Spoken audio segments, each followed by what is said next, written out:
पाकिस्तान के ज़ेर-इंतज़ाम कश्मीर के ज़िला नीलम से ताल्लुक़ रखने वाली नुसरत बेगम की शादी भारत के ज़ेर-इंतज़ाम कश्मीर के ज़िला कुपवाड़ा में हुई। ताहम ये शादी नाकाम हो गई और अब 32 साला नुसरत बेगम खुद को तन्हा महसूस करती हैं। दीगर कई ऐसी ही ख़वातीन की तरह इनका भी अब कोई वतन रहा, ना ही पहचान और ना बुनियादी हकूक़। कई बरस कबल नुसरत का निकाह कुपवाड़ा के बाशिंदे ज़हूर अहमद लोन से तय पाया। एक अच्छी अज़दवाजी ज़िंदगी और बेहतर मुस्तकबिल की उम्मीद लिए वो एक हुकूमती पॉलिसी के तहत नेपाल के रास्ते से कश्मीर पहुंची, मगर आज वो थकन से चूर और मायूसी से निढाल हैं। बच्चों की देखभाल के लिए अब वो एक बुटीक पर काम कर रही हैं। जी, मैं डिस्ट्रिक्ट नीलम से हूँ, पाकिस्तान। तो मैं वापस जाना चाहती हूँ, इधर मैं नहीं रहना चाहती, मुझे डिपोर्ट किया जाए। 2 बरस कबल नुसरत ने अपने वालिद अब्दुल रशीद मीर की वफात की खबर सुनी, लेकिन वो बेबस थीं। उनके पास सफरी दस्तावेजात भी नहीं थे कि ताज़ियत के लिए वो कुपवाड़ा से नीलम जा सके। अब भी उनकी थरथराती उंगलियां बार बार अपने मोबाइल फ़ोन की गैलरी की तरफ जाती हैं ताकि अपने वालिद की तस्वीर एक बार फिर देख सके। इस अमल के दौरान इनकी आंखें नम हो जाती हैं। नुसरत और इन जैसी सैकड़ों पाकिस्तानी ख़वातीन की दर्द भरी कहानियां जानने के लिए DW ने श्रीनगर से तकरीबन 100 किलोमीटर दूर शिमाली कश्मीर के इलाके कुपवाड़ा का दौरा किया। 28 साला बुशरा फारूक का आबाई घर पाकिस्तान के ज़ेर-इंतज़ाम कश्मीर बाग है।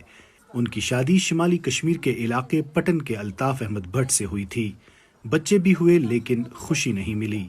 आगे की कहानी बुशरा की ज़बानी। तो सबसे बड़ा इशू यहाँ पे हम लोगों के साथ ये है कि हमारे बच्चों के मुस्तकबिल का मसला है। ठीक है, अपनी जो ज़िंदगी थी तो वो जैसे तैसे हम लोगों ने गुजार ली। अब हमारे बच्चों का क्या फ्यूचर है? अगर आप सिटीज़नशिप नहीं देते हैं तो हमारे अपने एज ए पाकिस्तानी नेशनल हमें ऐसे सफरी दस्तावेजात दिए जाएं जिस पे हम पाकिस्तान आ जा सकें। दोनों मुल्कों में मुआहदे हो रहे थे, पुरअमन मुज़ाकरात हो रहे थे, सुनने में यही आया था, सीज़ फायर का मुआहदा हो रहा था। तो ये था कि हम चाहते थे कि हमारा जो मसला है तो इसको सरे फहरिस्त रखा जाए, इस पे बात की जाए, दोनों मुल्क आपस में बैठ के इस पे बात करें तो हमें वापस किया जाए अपने वतन पाकिस्तान। बुशरा और अल्ताफ की भी तलाक हो चुकी है। वो कहती हैं कि 5 अगस्त 2019 को भारत के ज़ेर-इंतज़ाम कश्मीर की रियासती हैसियत और दाखिली खुद मुख्तारी के खात्मे के साथ ही इन जैसी सैकड़ों ख़वातीन की बची खुची उम्मीदें भी टूट गईं।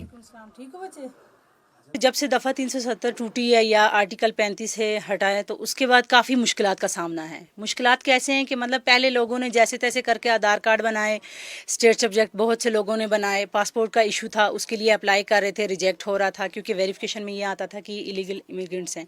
अब जब से दफ़ा 370 टूटी है अब कह रहे हैं जी डोमिसाइल बनाओ। वो तो बनने वाला नहीं है क्योंकि देखा जाए तो बहुत सी लड़कियों पर फॉरेन एक्ट चल रहा है, जैसे मुझ पर चल रहा है। सायरा जावेद का ताल्लुक कराची से है। सन 2001 में उनकी शादी कश्मीर की वादी लोलाब के बासी जावेद अहमद से हुई।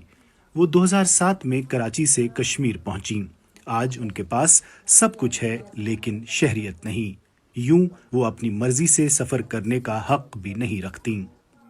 हमारे शौहर कश्मीरी हैं, हमारे बच्चे हैं, हम शादी करके यहाँ आए तो अब हम गवर्नमेंट से यही अपील कर रहे थे कि आप हमें एक्सेप्ट करें, आप हमें ट्रैवल डॉक्यूमेंट दिए जाएं, हम लोगों को मतलब शहरियत दी जाए, लेकिन गवर्नमेंट ये मानने के लिए तैयार नहीं है। अब हम लोग यही कह रहे हैं कि आप हमें डिपोर्ट कर दें क्योंकि हमारे बच्चों का फ्यूचर नहीं है यहाँ। अगर हम यहाँ रहते हैं तो हमारी पाकिस्तान की नेशनलिटी ख़त्म हो जाती है, तो अगर वहाँ की भी नेशनलिटी ख़त्म हो गई तो ना हम इधर के रहेंगे ना उधर के रहेंगे। सायरा के पास हुनर था जिसकी बदौलत उन्होंने कुपवाड़ा में ही बख्तावर बुटीक और ब्यूटी पार्लर के जरिए अपने और अपनी जैसी दीगर पाकिस्तानी ख़वातीन के लिए रोजगार का सामान तैयार किया। आपने देखा मेरा बिजनेस कितना अच्छा चल रहा है, तो लेकिन मैं भी यहाँ से वापस डिपोर्ट होना चाहती हूँ क्योंकि मैं अपनी और अपने शौहर की लाइफ हम लोग की टूट रही है, एक जो ज़िंदगी चल रही थी। तो अगर मैं डिपोर्ट होती हूँ तो हम लोग मतलब जुदा हो जाते हैं, लेकिन उन 4 बच्चों के लिए हमें ये कुर्बानी देनी पड़ रही है कि उन 4 बच्चों का फ्यूचर ना ख़राब हो, क्योंकि गवर्नमेंट हमें एक्सेप्ट नहीं कर रही है। उस लिहाज से ना उनको आला तालीम यहाँ मिल सकती है, ना उन लोगों को जो है वो कोई जॉब मिल सकती है, ना वो किसी इदारे में काम कर सकते हैं, और उनको हमेशा से जो है वो एक्स मिलिटेंट के बच्चे कहा जाता है।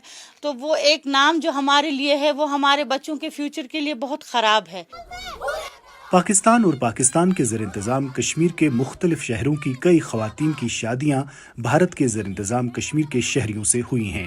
سائرہ جاوید نے ڈوائچے ویلے کو بتایا کہ ایسی خواتین کی تعداد قریب 400 ہے اور ہر ایک کی کہانی دردناک ہے۔ دنیا کے ہر کل تعداد ہماری ان عورتوں کی جو ہے ان فیملیز کی ہیں 371 فیملیز آئی ہوئی ہیں، جن میں جو ہے وہ تقریباً آپ اندازہ لگا لو کہ اگر کسی کے 4 بچے ہیں، کسی کے 2 بچے ہیں، تو کوانٹٹی میں کس کوانٹٹی میں مطلب انسانی جو ہے وہ زندگیوں کے ساتھ کھیلا جا رہا ہے۔ ہم گورنمنٹ سے یہی کہتے آئے ہیں کہ آپ ہمیں ایکسیپٹ کریں، لیکن وہ ایکسیپٹ نہیں کر رہے، تو ہم اپنے بچوں کے فیوچر تو نہیں خراب کر سکتے۔ سن 2010 میں اس وقت کے وزیر اعلیٰ عمر عبداللہ کی سربراہی والی مخلوط حکومت نے ایک پالیسی مرتب کی تھی جس کے تحت پاکستان اور پاکستان کے زیر انتظام کشمیر میں مقیم سابقہ کشمیری عسکریت پسندوں کو وطن واپس لوٹنے کا موقع ملا، لیکن آج ایسے اشخاص اپنے کنبوں کے ہمراہ لاچار اور پریشان حال ہیں۔ پاکستانی خواتین جنہوں نے کشمیری مردوں سے شادیاں کی وہ شہریت اور سفر کے حقوق سے بھی محروم ہیں اور انہیں اپنے بچوں کے مستقبل کی فکر کھائے جا رہی ہے۔